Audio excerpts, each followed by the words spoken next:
नमस्कार दोस्तों, स्वागत है आप सभी का मेरे channel healthy beginning with doctor Rajni में।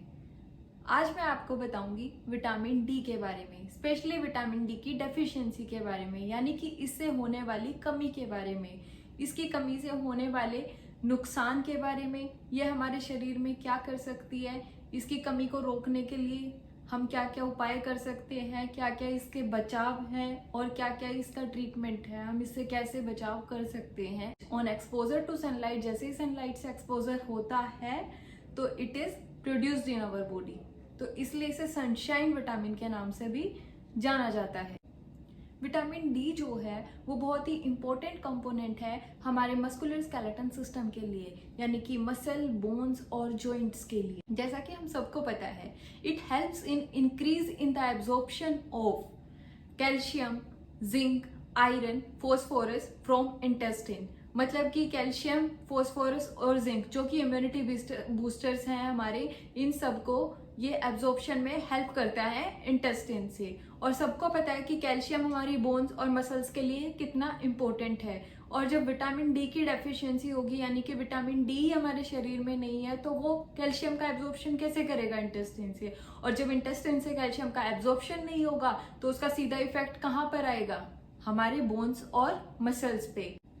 तो विटामिन डी की डेफिशिएंसी के क्या क्या लक्षण होंगे हमारे शरीर में, हमें कैसे पता चलेगा कि हमारे शरीर में विटामिन डी की कमी है। हमें जोड़ों में दर्द शुरू होगा, बोन में पेन होगा, मसल्स में पेन होगा, मसल की ट्विचिंग होगी, यानी कि मांसपेशियों का सिकुड़ना स्टार्ट होगा। बच्चों में जब ये सिम्टम, इसकी डेफिशिएंसी होती है तो उनके पैर टेढ़े होने शुरू हो जाते हैं, जिसे रिकेट्स के नाम से भी जाना जाता है। रिस्क ऑफ फ्रैक्चर जो है हमारी बॉडी में वो बढ़ जाएगा, हाई रिस्क ऑफ फ्रैक्चर।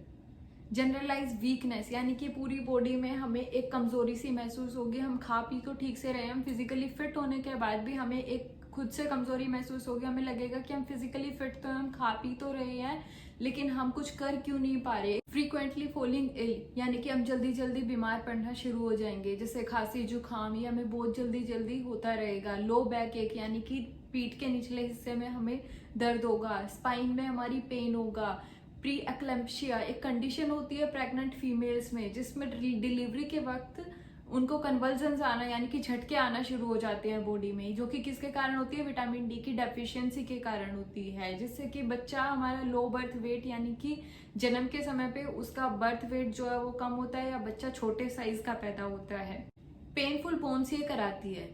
जैसा कि we all know, once you reach adulthood तो हमारे बोन्स स्टॉप्स ग्रोइंग, हमारी बोन्स ग्रो करना बंद कर देती है, लेकिन जो हमारी बोन का ओल्ड टिश्यू है उसकी रिप्लेसमेंट होनी चाहिए न्यू टिश्यू से, जो कि विटामिन डी के होने से ही होती है। लेकिन जब शरीर में विटामिन डी की कमी हो जाएगी तो जो बोन का ओल्ड टिश्यू है उसकी न्यू टिश्यू से रिप्लेसमेंट नहीं हो पाएगी। उसकी न्यू टिश्यू से रिप्लेसमेंट नहीं हो पाएगी तो क्या होगा, हमारी बोन जो है वो सॉफ्टन हो जाएगी। सॉफ्टन हो जाएगी तो उस कंडीशन को, उससे क्या होगा, उस कंडीशन को क्या कहते हैं, osteomalacia, which will lead to osteoporosis, यानी कि ओल्ड एज में वो ओस्टियोपोरोसिस करा देगी, जिसकी वजह से क्या होगा कि हमें जल्दी जल्दी फ्रैक्चर्स होते रहेंगे, या फिर कूल्हे की हड्डी का टूटना। इसका एक और सिम्टम क्या है, स्वेटी हेड, जिसमें आपके माथे से पसीना आएगा, जबकि आपकी पूरी बॉडी में और कहीं से भी पसीना नहीं आएगा। लूजिंग हेयर, आपके बाल झड़ना स्टार्ट हो जाएंगे, because hair follicle growth is stimulated by vitamin D. Your wounds will heal slowly, आपके जो जख्म है वो देर से भरना शुरू होंगे। डिजीनेस, वर्टाइगो, नोजिया, वोमिटिंग, उल्टी, चक्कर जैसा ये सब आपको महसूस होता रहेगा। आपका किसी भी काम को करने का इंटरेस्ट नहीं होगा, loss in interest. Heart problems, low levels जो होते हैं विटामिन डी के, यानी कि विटामिन डी की कमी के कारण हमारी बॉडी में जो हार्ट के प्रॉब्लम्स हैं, हार्ट का जो रिस्क है वो 2 गुना और बढ़ जाता है। जैसे हार्ट अटैक या हार्ट की कोई भी कॉम्प्लिकेशन है, 2 गुना उसका रिस्क और बढ़ जाता है विटामिन डी की डेफिशिएंसी के कारण। रिकरिंग इन्फेक्शंस आपको बार बार होते रहेंगे। रिड्यूस्ड इन कॉग्निटिव फंक्शन, जो लो लेवल होते हैं विटामिन डी के, they directly lead to dementia, यानी कि भूल जाना बात बात को, और Alzheimer's. So now we all know, we all are at risk, but इसमें से भी जो ज्यादा रिस्क पर है वो कौन है, छोटे बच्चे, ओल्ड एज ग्रुप यानी कि बुजुर्ग लोग, and the darker skin people, जिनकी स्किन का कलर डार्कर होता है। जो डार्कर स्किन पीपल होते हैं उनमें जो मेलेनिन के पिगमेंट की जो मात्रा होती है वो ज्यादा होती है as compared to the lighter skin people. अब बात आती है इसके प्रिवेंशन की, इसकी कमी को कैसे पूरा किया जा सकता है। By exposing to sunlight. पहले तो इससे जुड़ा एक मिथ है जिसे मैं क्लियर करना चाहूंगी। लोग सोचते हैं कि सुबह की धूप या फिर शाम जब ढलती है तो जब जो सनसेट के टाइम पर जो धूप होती है उसमें बैठने से विटामिन डी हमें मिलता है, तो ऐसा बिल्कुल भी नहीं है। 11 बजे से लेकर 2 बजे तक का जो टाइम है यानी कि दोपहर का टाइम, वो बहुत इफेक्टिव है विटामिन डी के प्रोडक्शन के लिए। ऐसा माना जाता है कि इस टाइम पर जो यूवीबी रेज हैं वो मोर इंटेंस होती है और जो हमारी बॉडी की क्षमता होती है विटामिन डी को प्रोड्यूस करने की, वो भी इसी टाइम पर बहुत ज्यादा होती है। जितना ज्यादा आपकी स्किन का एरिया एक्सपोज होगा उतना ज्यादा ही आपको विटामिन डी मिलेगा। So moderate and frequent sun exposure is recommended and it is helpful. Daily 15 से 20 मिनट इनफ है आपके विटामिन डी के प्रोडक्शन के लिए। अब कुछ लोगों के मन में ये क्वेश्चन होगा कि हम काले पड़ जाएंगे, टैनिंग हो जाएगी, ये हो जाएगा।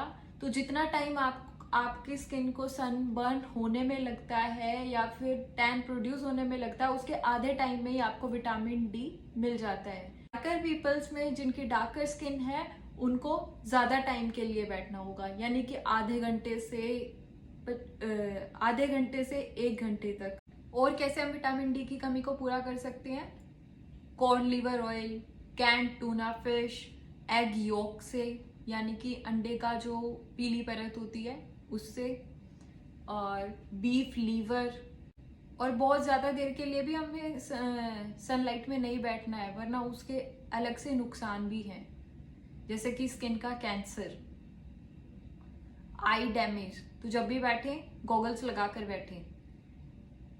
एजिंग। नेक्स्ट हम बात करेंगे बीपी के बारे में। सो कीप वेटिंग यारा, मिलते हैं जल्दी। Bye bye, take care. Till then go and take some sunshine. Hope you all like the video. Do like, subscribe and share if you feel the video is informative. And if you are new to my channel, do subscribe and press the bell icon to get the notification. जन जन तक यही संदेश, रोग मुक्त हो मेरा देश। धन्यवाद।